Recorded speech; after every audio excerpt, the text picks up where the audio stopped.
समय की बात है, एक बार काशी के महात्मा जी श्री गिरिराज को ले जा रहे थे। वे गिरिराज जी को वृंदावन से लेकर जब गुजरे, तब गिरिराज जी को लगा कि यहाँ तो भगवान श्री कृष्ण का अवतार होने वाला है। तो गिरिराज जी ने अपना वजन बढ़ाया और वो यहीं वृंदावन में स्थापित हो गए। उन्होंने संत जी से कहा था कि यदि आप मुझे कहीं भी रख दोगे तो मैं वहीं का रह जाऊंगा। तो गिरिराज जी यहीं वृंदावन में रह गए। संत ने उनसे कहा कि तुमने चतुराई की है, जाओ मैं तुम्हें श्राप देता हूँ कि तुम रोज तिल तिल भर जमीन के अंदर समाते हुए चले जाओगे।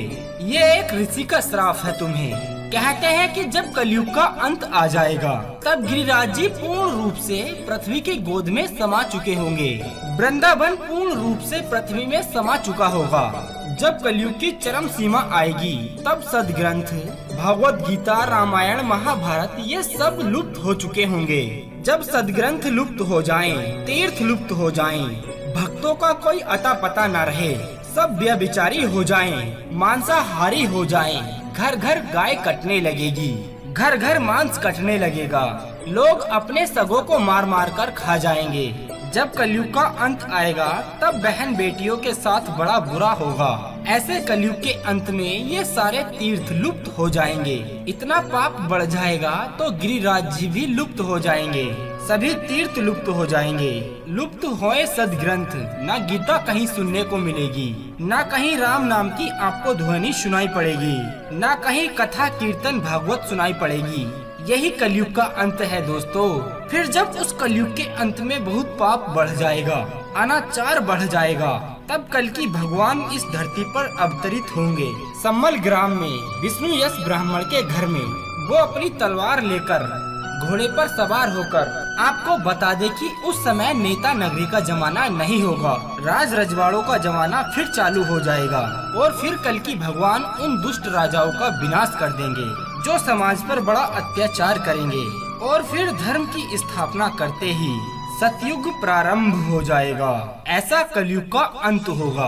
आपको बता दे कि अभी कलयुग का अंत होने में बहुत समय बाकी है। अभी संत महात्माओं ग्रंथों के मुताबिक केवल 5000 वर्ष हुए हैं इस कलयुग के, जबकि कलयुग की टोटल आयु है 4,32,000 वर्ष। बहुत उम्र है। कलयुग के अंत में आदमी बहुत छोटा सा हो जाएगा।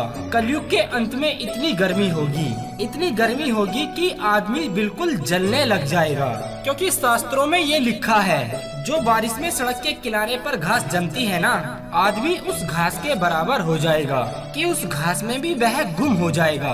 इतने छोटे कद का इंसान हो जाएगा। सतयुग में आदमी 20 फीट का होता था। त्रेता युग आया तो वह 15 फीट का हो गया। द्वापर युग आया तो वह 10 फीट का हो गया।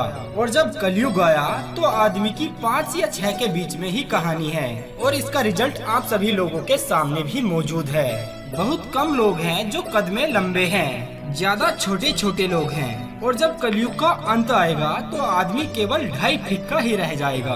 आज भी बहुत सी जगह आपको बानबूट देखने को मिल जाएंगे, यानी छोटे छोटे कद के आदमी, बहुत छोटे छोटे लोग। दोस्तों ये तो कलयुग की शुरुआत है। सतयुग के लोगों की उम्र 1 लाख साल थी।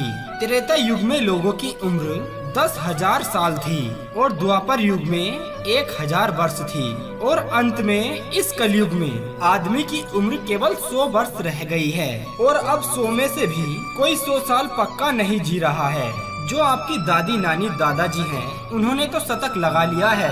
जो अपनी पीढ़ी है, यानी जो आने वाली पीढ़ी है, ये तो 70 साल जीना मुश्किल है जो 70 साल पहुँच जाए। ऐसा क्यों? क्योंकि वे लोग पिज्जा बर्गर ज्यादा खाते हैं और पिज्जा बर्गर खाने वाले लोग 100 साल नहीं जी सकते। वो तो पुराने लोग शुद्ध घी खा करके, बाजरे की रोटी खाकर 100 साल तक पहुंच जाते थे।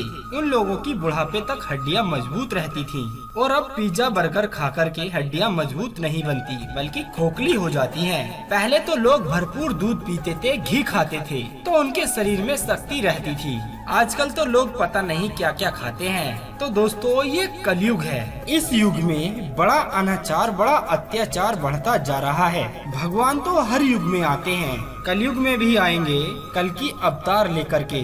जब कल की भगवान आएंगे तो आएंगे, पर अभी ये समझो कि भगवान हमारे सामने भागवत बन करके आ गए हैं। दुनिया को भागवत मिले ना मिले, हम बड़े खुशनसीब हैं कि हमें भागवत मिली है। आप लोग बड़े भाग्यशाली हैं जो आप लोगों को भागवत गीता सुनने को मिलती है, रामायण मिलती है। आप लोग बड़े भाग्यशाली हैं। कलयुग में भी आप उस दौर में हो जिसमें पूजा पाठ करने को मिलती है। कलयुग के भी 4 भाग किए गए हैं, जिसका एक भाग है सतयुग, दूसरा भाग है त्रेता युग और तीसरा भाग है द्वापर युग। अंत में चौथा भाग है कलयुग। अभी हम बात करें तो ये कलयुग का सतयुग चल रहा है। कलयुग में भी सतयुग जैसा तो नहीं, पर सतयुग की तरह ही कुछ देखने को मिल रहा है, जैसे कि भजन कीर्तन, अच्छाई। आज भी लोग गलत करने से कहीं ना कहीं डरते हैं। उनके अंदर से आवाज आती है कि ये गलत है, इसे तू मत कर। जहाँ बिल्कुल आदमी इतना भ्रष्ट हो जाएगा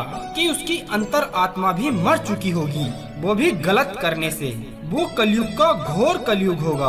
आज गलत आदमी को भी कहीं ना कहीं दया आ जाती है, कहीं ना कहीं उसके अंदर कुछ ना कुछ अच्छाई है। ये सतयुग चल रहा है, फिर त्रेता चलेगा, फिर द्वापर चलेगा, फिर कलयुग में भी जब कलयुग स्टार्ट होगा तब एक चरम सीमा आएगी। इंसान को मार करके खा जाएगा।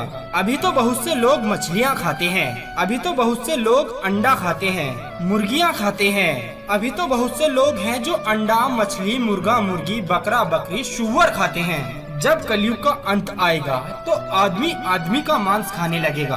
अभी भी कुछ देश ऐसे हैं जहां पर इंसान को मांस परोसा जाता है।